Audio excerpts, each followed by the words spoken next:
저번 시간에 절차 지향에 대해서 좀 알아봤고요. 함수가 어떻게 동작하는지 어셈블리 단까지 내려가가지고 좀 봤었죠. 그렇게 어렵지 않은 되게 단순한 어셈블리였기 때문에 함수가 이제 흐름이 왔다 갔다 하는 그런 존재라는 것을 깨달았을 것이고, 이번에는 절차 지향과 조금 다른 메커니즘으로 동작하는 오브젝트 오리엔티드 프로그래밍, 객체 지향에 대해서 좀 알아보도록 할게요. 우선 객체 지향은 1960년대 후반에 이제 용어가 처음으로 정립이 됐고요. 위키피디아. 되게 유명한 앨런 케이란 분이 있어요. 케이. 이분이 1966년 노벰버 11월인가요? 이때 아이디어, 오브젝트 오리엔티드 프로그래밍 랭귀지에 대한 아이디어를 가지고 스몰톡이라는 언어를 내놓았죠. 이게 최초의 OOP 언어는 아닌데 이때 처음으로 OOP라는 용어가 정립이 됐기 때문에 되게 유명한 프로그래밍 언어로 알려져 있습니다. 물론 실제로 사용은 되지 않고, 보시면은 1970년대 나와서 에듀케이셔널 유즈라고 교육용으로 사용된 것 같아요. 정확히 모르겠지만. 그리고 이전에 최초의 오브젝트 오리엔티드 프로그래밍 랭귀지는 여기 시뮬라라는 언어입니다. 1962년에 나왔죠. 그래서 앨런 케이란 분도 아마 이런 언어에서 영감을 받지 않았을까 싶습니다. procedural, 절차지향적, 명령적, 구조화된, 객체지향적.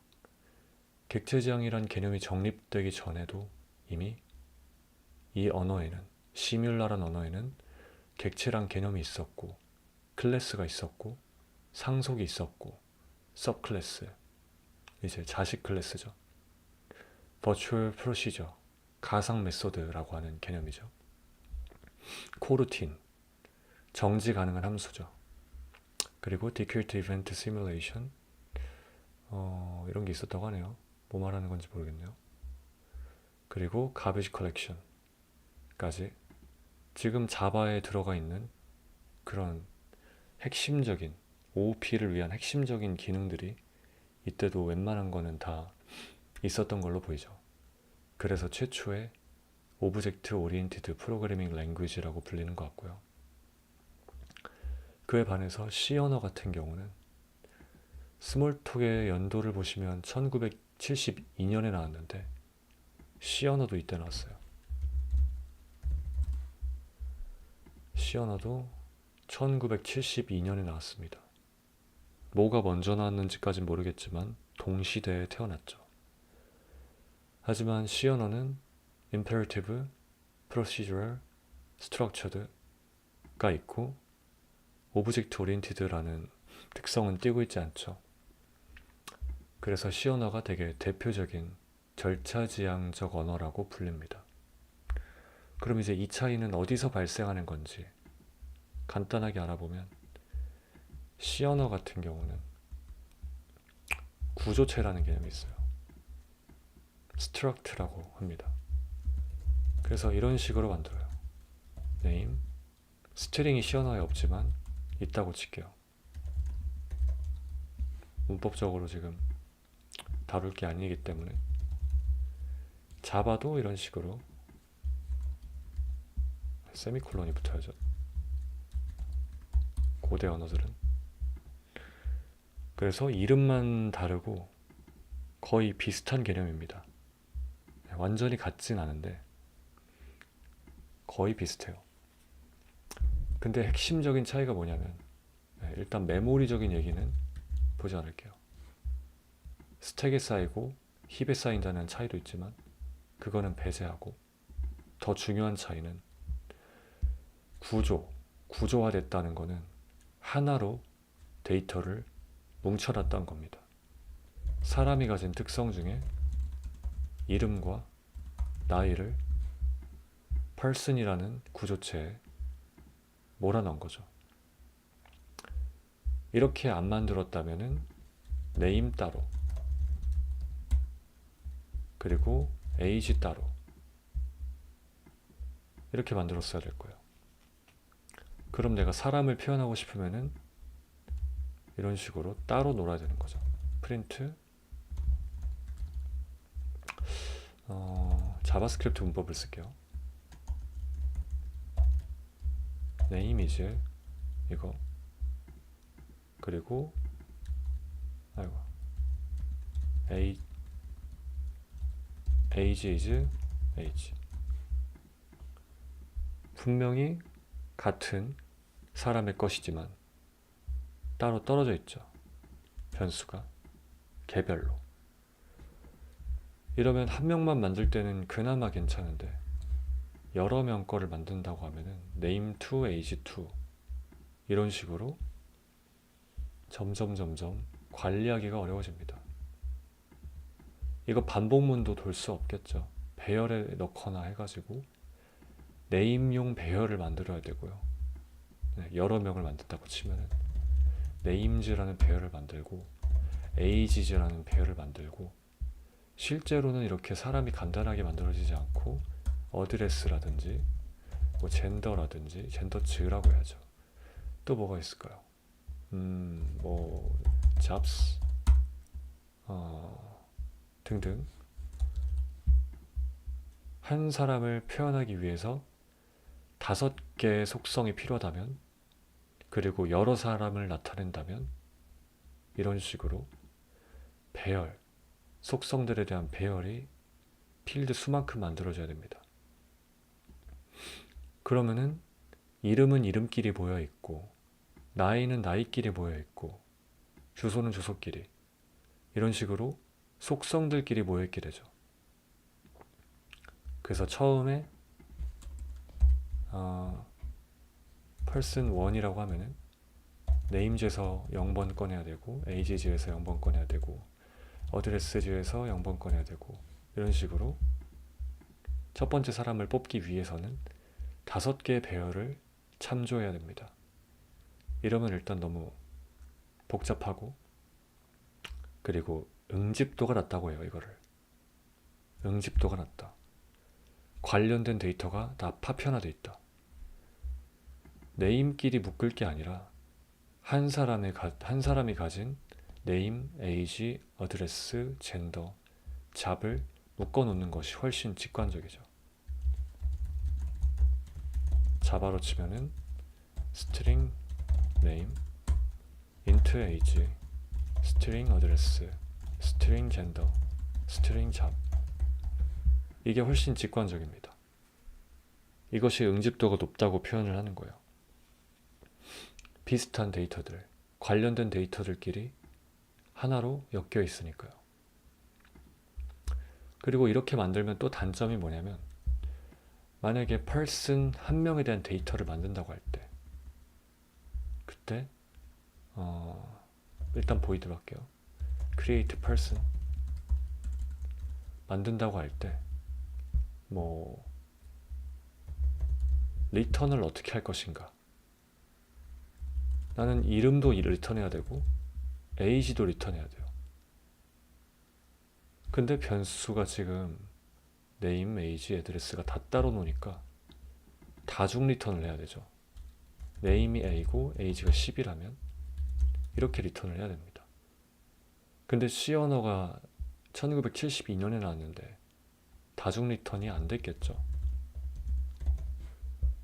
이런 게 안 됐습니다. 스트링, 인트를 다중 리턴하는 것 자체가 안 됐어요. 그래서 이거는 불가능한 방법이죠. 그러니까 person을 만든다고 하면은 이렇게 함수로 만들 수도 없고 그냥 필드를 다 흩뿌려 놔야 됩니다. 흩뿌려 놔야 돼요. 그러다 보면은 person 한 명을 만드는데 이거를 갖다가 저걸 복사하겠네요. 한 명을 만든다고 하면은 클래스가 없으니까 네임도 만들어주고 에이지도 따로 만들어주고 어드레스도 따로 만들고요. 어드레스 서울. 젠더도 따로 만들고요. 이거 뭐야? 잡도 따로 만들게요. 이런 식으로 모든 곳에다가 필드를 흩뿌려 놔야 됩니다. 객체를 만드는 모든 곳에. 그러면 이제 여러 군데에서 이걸 만든다고 칠게요. 그렇다면은 만약에 새로운 필드가 추가된다면 어떻게 할 것인가?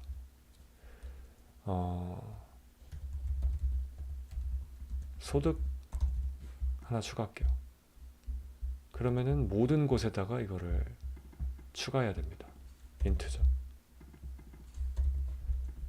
사용되는 모든 곳에다가 필드를 새로 추가를 해줘야 되죠. 이 짓을 하면은 유지보수가 엄청 힘들어지겠죠. 객체 만드는 곳이 100군데라면 100군데에다가 필드를 추가해줘야 됩니다. 반대로 삭제되더라도 100군데에서 전부 삭제를 해줘야 되는 거고, 이걸 안 하려고 생성자나 아니면 생성을 하는 함수를 만드는 거죠. 근데 다중반환이 안 되니까 이렇게 함수화하는 것 자체가 불가능한 거죠. 그래서 구조체를 만들어 가지고, 구조체 어디 갔어? 제가 지워버렸나요? 네, 여기 있다. 이런 구조체를 만들어서 이제 대충 감이 왔으니까 필드 2개만 할게요. 좀 길어졌을 때 보여드리고 싶었어서. 네, 구조체를 사용해 가지고 이렇게 return person 구조체, 이건 시어넘버예요. 점 name는 a, 점 age는 10. 이런 식으로 다중 반환을 하지 않고 하나의 구조체를 리턴하면 함수를 추상화할 수 있죠. 생성 함수를. C 언어는 생성자가 없기 때문에 이런 식으로 함수화를 해줘야 됩니다. 그래가지고 일일이 이렇게 생성자를 만드는 게 귀찮으니까 자바에서는 생성자란 개념이 도입이 된 거죠. C 언어보다 23년이나 늦게 나왔으니까. 자바도 마찬가지로 person class 고 자바는 new로 만들죠. 문법은 큰 차이가 없습니다. 그리고 자바는 애초에 new person을 갖다 쓰면 되기 때문에 create person이란 걸 만들 필요가 없죠. 필요할 때도 있지만 지금 당장이 단순한 구조일 때는 필요가 없습니다. 자, 그렇게 해가지고 구조체랑 클래스랑 거의 비슷하게 필드를 다 흩뿌려 놨을 때 발생하는 유지보수가 어려워지고, 그리고 이제 응집도가 낮아진다. 관련 있는 데이터들끼리 다 떨어져 있어가지고 이해하기가 어렵다. 그런 문제를 해결했죠. 네, 이해하기 어려운 게 이것만 보고 지금 person을 뜻하는 건지, 아니면 뭐 여러 가지가 있을 거 아니에요. person이 있으면은 뭐 buyer라는 개념도 있을 거고, 구매자. 만약에 쇼핑몰을 한다면 뭐 바이어, 컨슈머 이런 게 있을 거고, 판매자, 셀러, 그리고 관리자, 어드민. 거의 비슷한 역할을 가진 애들이 여러 개가 있을 텐데, 이 필드만 가지고 판단하기가 어렵죠. 바이어인지, 바이어 없죠. 어드민인지 컨슈머인지 셀러인지 셋 다 비슷한 사람을 나타내는 거니까요. 역할만 다른 거지. 그래서 필드만으로는 이게 뭘 뜻하는 건지 알기 어렵다. 만약에 다중반환이 된다고 해볼게요. 다중반환이 되는 언어가 요즘 있습니다. 고언어 같은. 스트링, age니까 int, 어드레스 스트링, 젠더 스트링, 잡 스트링. 그래가지고 a 반환하고, 10 반환하고, 서울 반환하고, 매일 반환하고, 워커 반환하고. 이렇게 만들 수가 있어도 이거 보고 얘가 뭐 뜻하는 건지, 뭘 뜻하는 건지 인지하기 어렵죠. 전혀 인지가 안 됩니다. 그리고 실수할 가능성도 매우 매우 높겠죠. 몇백 배는 높아질 거예요. 이거 보고 어떻게 판단을 합니까? 그렇기 때문에 다중반환이 있어도 이 방법은 잘못된 것이다. 다중반환이 나온 이유도 이거 하려고 나온 건 아니에요. 그래서 구조체로 논리적인 단위로 묶어주는 것이 훨씬 더 직관적이고 이해하기 쉬운 거죠. 이렇게 구조체라는 개념은 좀 더 관련된 필드를, 관련된 데이터들을 하나로 묶기 위해, 그룹화하기 위해 나왔습니다. 그리고 두 번째, C 언어에는 없고 자바에 있는 개념이 있어요. 구조체엔 없고 클래스엔 있는 개념, 바로 잘 아시는 메소드입니다. 결국 컴퓨터는 데이터 그리고 기능 두 가지가 필요해요. 데이터가 있어야 뭔가를 처리를 하겠죠. 더하기를 한다고 해도 뭘 더할지 안 알려주면 더할 수가 없습니다. 이거를 컴퓨터가 어떻게 처리하나요? 데이터를 줘야 비로소 결과를 낼 수가 있게 되는 거죠. 그럼 여기서 이거는 기능이 있고 데이터는 없는 거죠. 반대로 데이터는 있는데 기능이 없어요. 이것도 쓸데리가 없죠. 뭐 기능만 있고 데이터가 없는 것보다는 날 수도 있는데 어쨌든 뭔가 가공은 불가능하죠. 있는 데이터만 가지고 더 이상 아무런 발전도 없어야 됩니다. 돈만 있고 결제란 기능이 없다고 생각해 보세요. 그럼 물건을 사서 먹거나 즐기거나 할 수가 없겠죠. 그러니까 무인도에 돈만 드럽게 많이 가지고 있는 거나 마찬가지입니다. 둘 다 의미가 퇴색되죠. 그래서 데이터와 기능이 같이 있어야 비로소 가치를 만들어낼 수가 있게 되고요. 그래서 얘네 둘을 묶어 놓는 것이 바로 클래스입니다. 클래스는 구조체와 다르게 데이터뿐만 아니라 기능까지도 함께 묶어 놓습니다. 구조체는 기능, 그러니까 메소드가 없어요. 하지만 클래스는 메소드를 가질 수 있죠. 먹다라는 메소드, 걷다라는 메소드, 또 슬립, 자다, 이런 식으로 메소드를 만들어 가지고 기능을 추가할 수가 있습니다. 그럼 이제 데이터도 한 곳에 모이고 이 데이터가 할 수 있는 기능들도 한 곳에 모인 거죠. 여기까지 이제 구조체와 클래스, 그리고 구조체가 없다면 얼마나 불편하고 이해하기 어려운지까지를 지켜봤는데요. 이제부터는 그러니까 이걸 설명한 이유가 데이터랑 기능이 같이 모여야 된다는 거죠. 그 중요성을 설명하기 위해서 먼저 이제 워밍업으로 이걸 본 거고, 데이터랑 기능이 묶인 게 클래스라는 사실을 인지하고 다음 내용을 들어주시면 좋을 것 같습니다. 다음으로는 객체 지향이 왜 나왔는지, 얘가 달성하려는 게 뭔지, 그 목적, 이념, 그런 것들에 대해 알아볼 거예요. 그냥 단순히 데이터랑 기능을 엮어서 사용하기 편하게 했다가 아니라 좀 더 이제 철학적인 의미랄까요? 배경 지식이랄까요? 목적, 그 목적을 알아야, 의도를 알아야 이게 빡 이해가 되거든요. 그래서 이렇게 하는구나, 이런 게 편하구나. 그래서 그거를 조금 설명을 해드리려고 합니다. 제가 써놨던 글이 하나 있는데 요거를 좀 참고를 할게요. 자, 보시면은 객체 지향, 인간의 사고방식과 객체 지향이라는 글입니다. 객체지향은 인간의 사고방식과 아주 닮아 있어요. 사람은 세상의 모든 걸 사물 단위로 바라보죠. 기본적으로. 산책을 나가서 주변을 둘러보면은 뭐 자동차든 나무든 행인이든 아파트든 아주 많은 대상들이 있습니다. 그리고 그 대상들은 우리가 사물 단위로 인식하죠. 사물이란 단어가 생명체가 아닌 물건을 뜻하는 의미로 보통 인식을 합니다.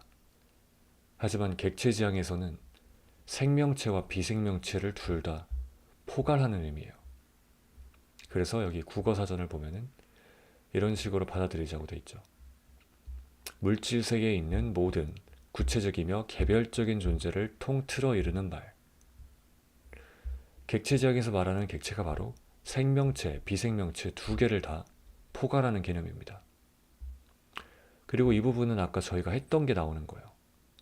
필드를 그대로 늘어놓고 구조체 없이 데이터를 다 뿔뿔이 산계시켜가지고 이해할 수 없게 만드는 거죠. 그러면 이해하기가 어렵다. 여기 넘어가고 사람이 이런 식으로 사고하지 않는다는 거를 여기 지금 나타내고 있는데 조금 키울게요. 조금 키워서 크게 좀 봅시다. 자, 여기 보면은 나이는 87, 필드 하나씩 읽으니까 이름은 니콜라 테슬라.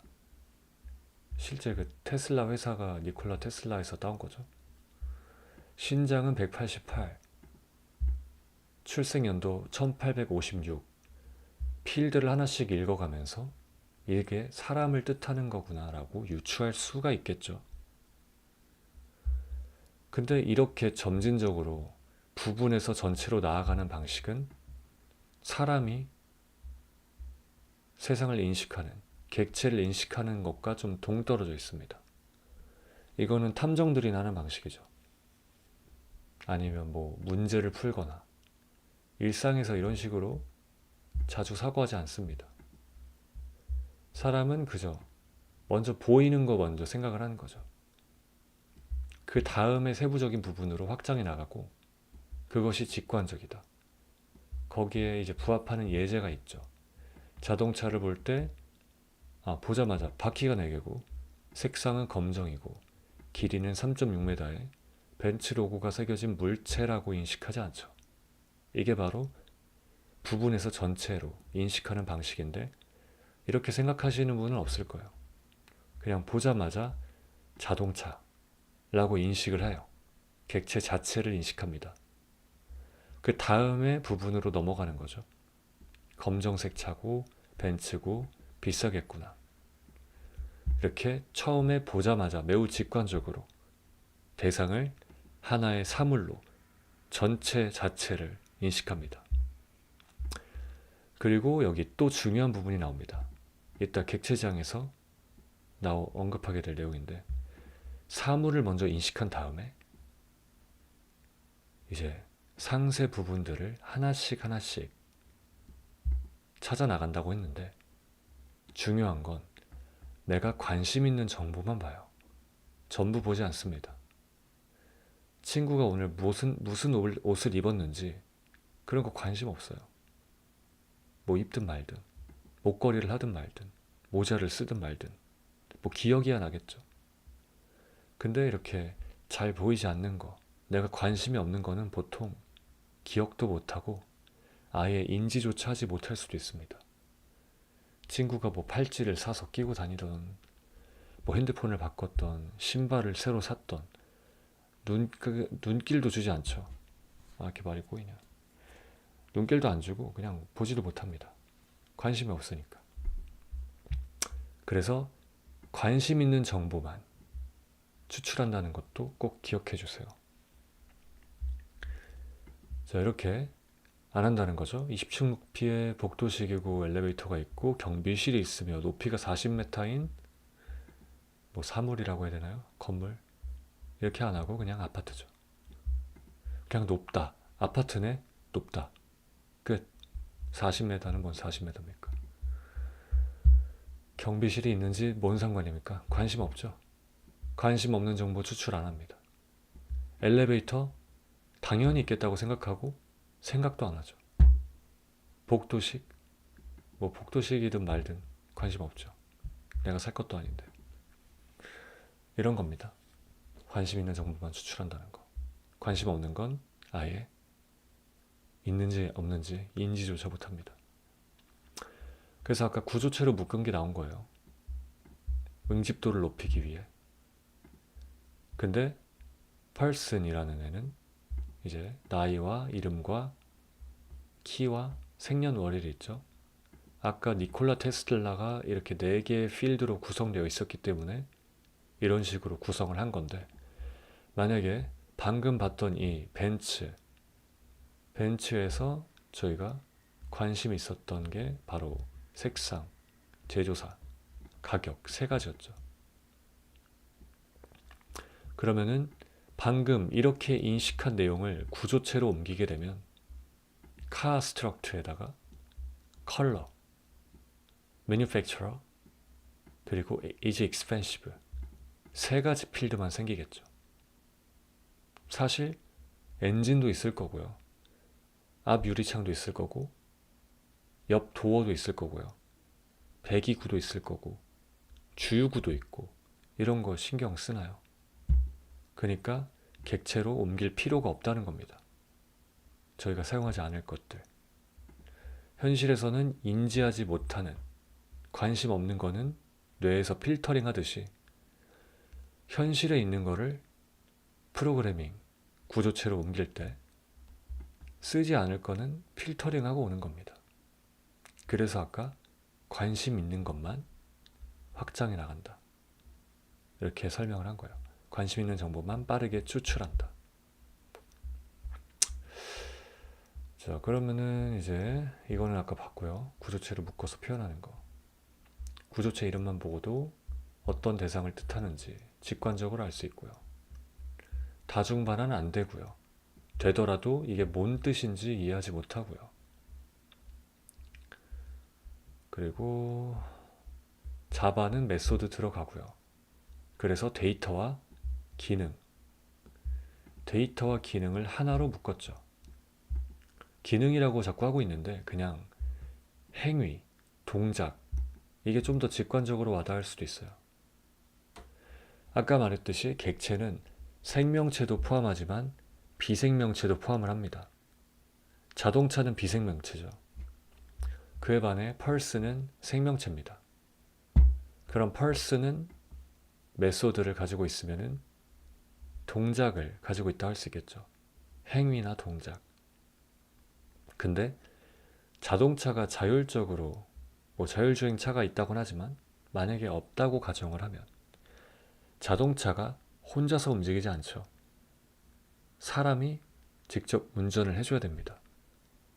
그럼 그건 자동차가 직접 움직이는 게 아니니까 자동차.드라이브 이런 건 말이 안 되죠. 카.드라이브는 스스로 차가 움직이는 것 같기 때문에 말이 안 되지만, 객체 지향 프로그래밍에서 말하는 객체를 생명체와 비생명체를 모두 포괄하라는 말은 비생명체인 경우에는 의인화를 하라는 거예요.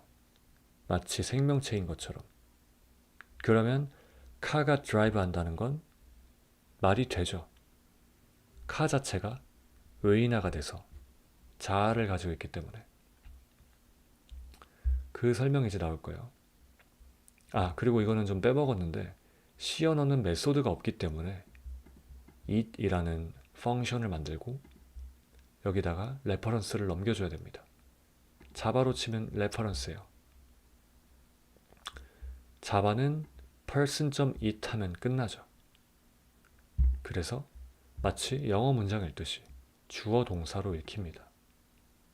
근데 it person 하면 사람을 먹으라는 것처럼 들리죠. 목적어가 돼버리죠. 누가 사람을 먹는다. 이런 식으로 잘못 해석하게 될 여지가 있습니다. 직관적이지 않아요. 프로그래밍 언어들을 보면은, 특히 파이썬 같은 언어 보면, 코틀린이나 되게 영어 문장처럼 표현하려고 하는 그런 습성이 있거든요. 얘네들이 미국 애들이라 프로그래밍 언어를 가독성이 좋아야 된다. 그거에 좀 미쳐있는 사람들이 많잖아요. 그러니까 주어 동사 형태로 읽히는 게 훨씬 직관적이고 자연스러우며 매우 중요하고, 이런 식으로 읽을 수 있도록 언어가 점점 그쪽 방향으로 발전을 하고 있는 것 같아요. 이건 그 내용을 말한 거고요. 영어 문장처럼 직관적으로 읽힌다. 자, 그래서 여기까지 정리를 하면은 되게 중요한 내용을 봤어요. 객체지향은 우선 현실에 있는 사물, 생명체든 비생명체든 그 모든 것들을 코드로 옮기기 위한 기법이죠. 네. 그리고 그 옮기는 대상은 데이터와 행위, 동작이죠. 데이터, 행위.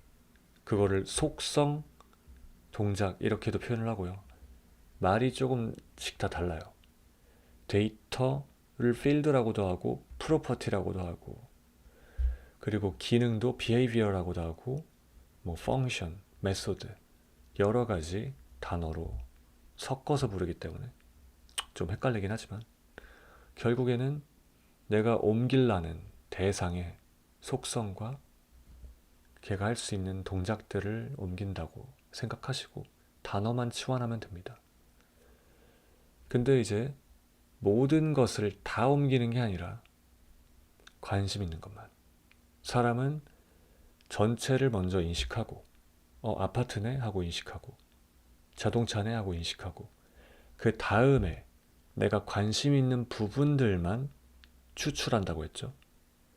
차가 검은색이네, 벤츠네, 이런 식으로 브랜드나 색상 같은 것들을 인지를 하고, 아파트 같은 경우는 높다, 몇 미터일까, 뭐 200m짜리 아파트도 있으니까 그런 식으로 하나씩 전체에서 부분으로 나아간다는 거, 그리고 관심 있는 것만 추출한다는 거. 그래서 현실에 있는 거를 프로그래밍으로 옮길 때 모든 필드를 다 가져오는 게 아니라, 모든 속성을 다 가져오는 게 아니라 꼭 필요한 것만 가져와야 된다 했죠. 그게 일반적입니다. 그리고 이제 되게 중요한 개념이 나오게 되는데,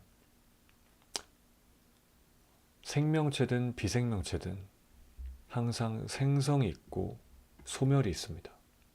라이프 사이클이죠. 생명 주기가 있어요. 예를 들어 사람 같은 경우는 태어나서 죽죠. 언젠가.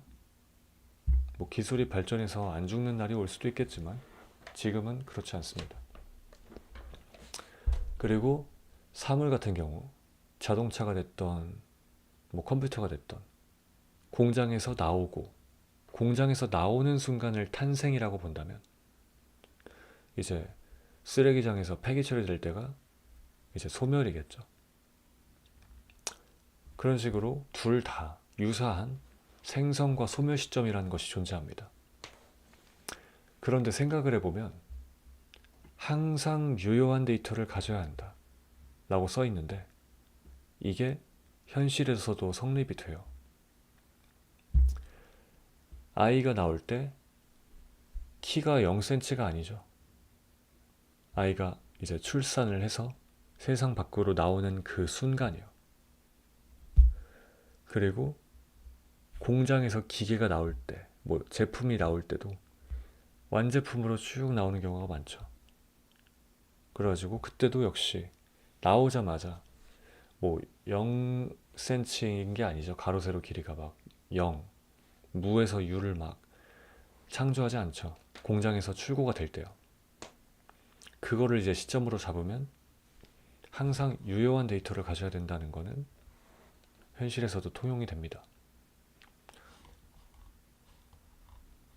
그래서 예를 들어 이제 아이가 나올 때 이미 키가, 몸무게가 어느 정도 정해져 있고, 물건이 나올 때도 가로 길이 어떻고 무게 어떻고 다 정해져 있고 유효한 데이터를 갖고 있죠. 태어날 때부터.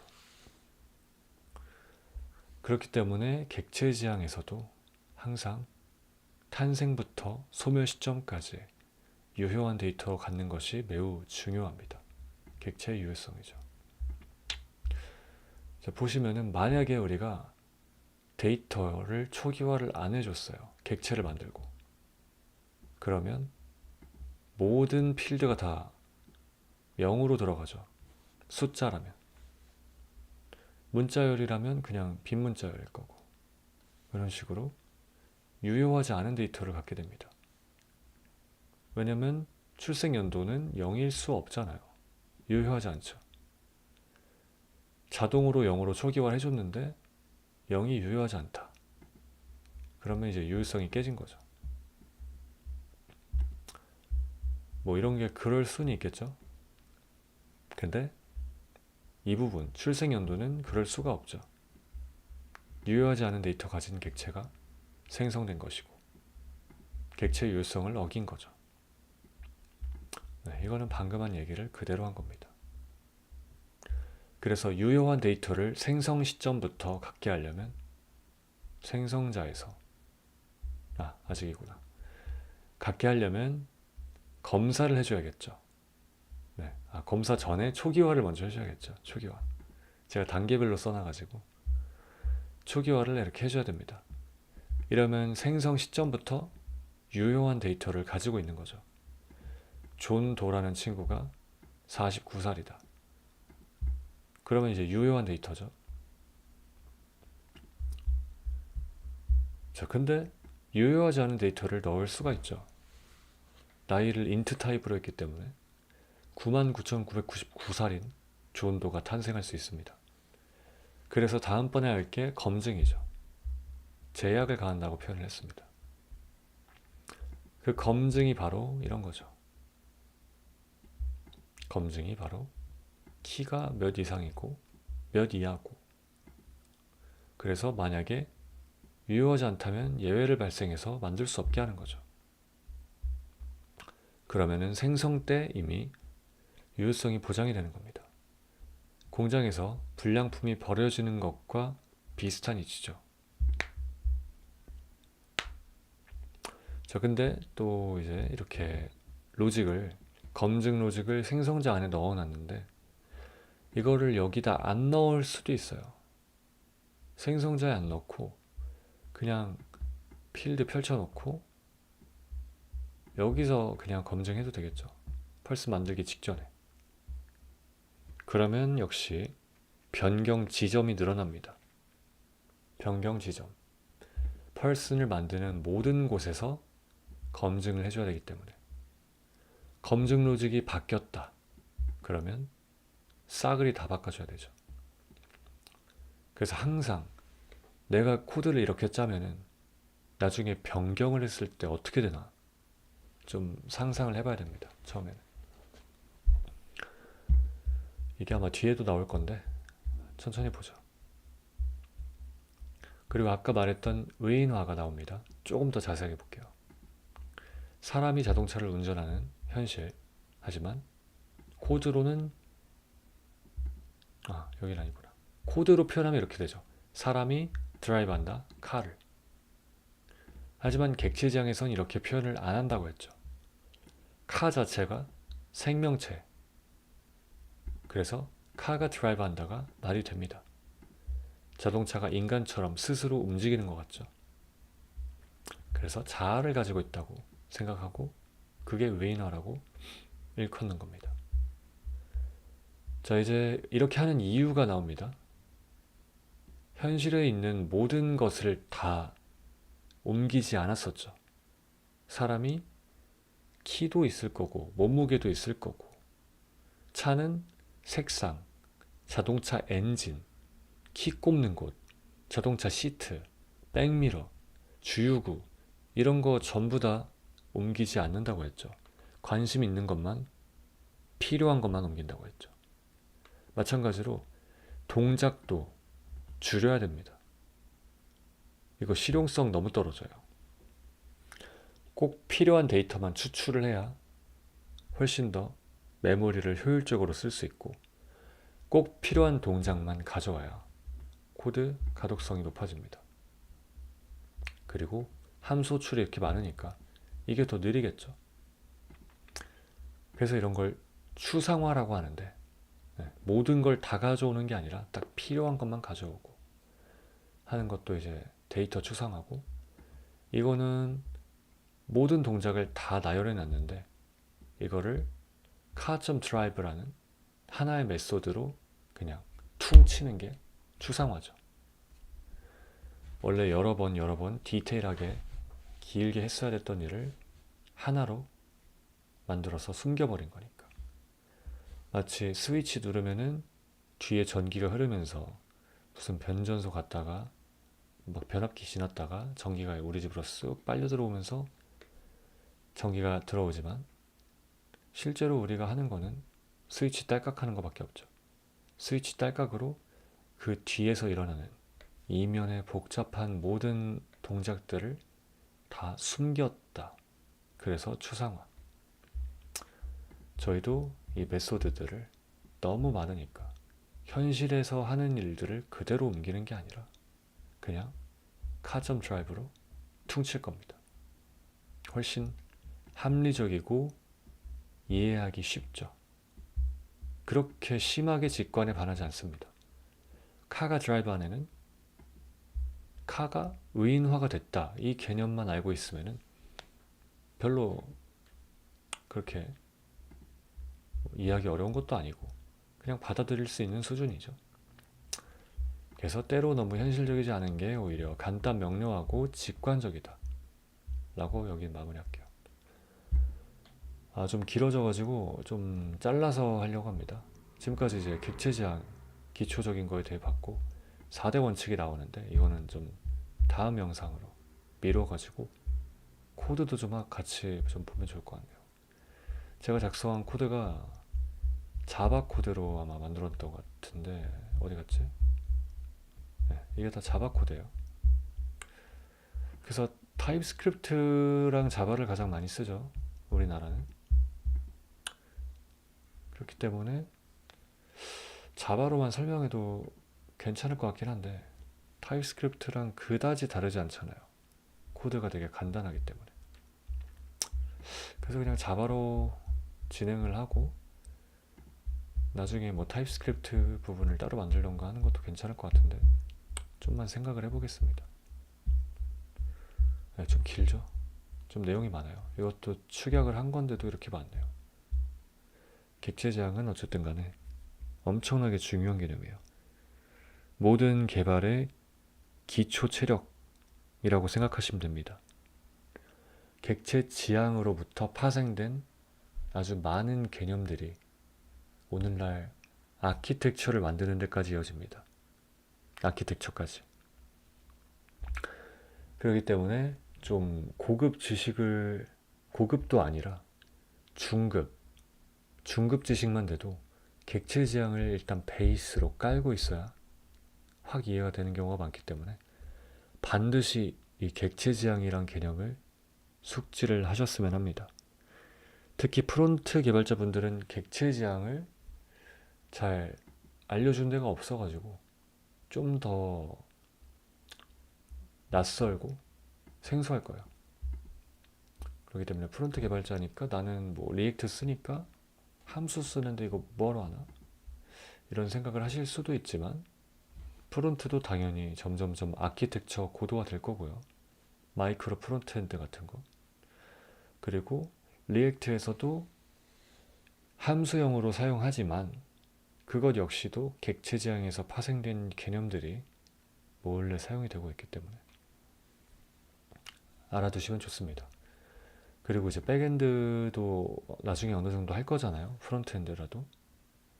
왜냐면 점점 이제 넥스트 JS가 이제 나와가지고 올인원으로 좀 서버까지, 좀 가벼운 경우는 서버까지 돌릴 수 있게 나오고 있고, 또 이제 프론트도 배포해야죠. CDN 같은 거 배포도 해야 될 거고, 스타트업 같은 데는. 그리고 이제 나중에 좀 높은 직위가 되시면은 뭐 백엔드 리드도 해야 될 수도 있으니까요. 그래서 백엔드를 언젠간 해야 될 거고, 그럼 이제 객체지향 무조건 알아야죠. 그래서 좀 숙지해 놓으시면 좋을 것 같습니다. 다음 시간에 이제 이어가지고 객체지향 4대 특성을 좀 알아볼게요.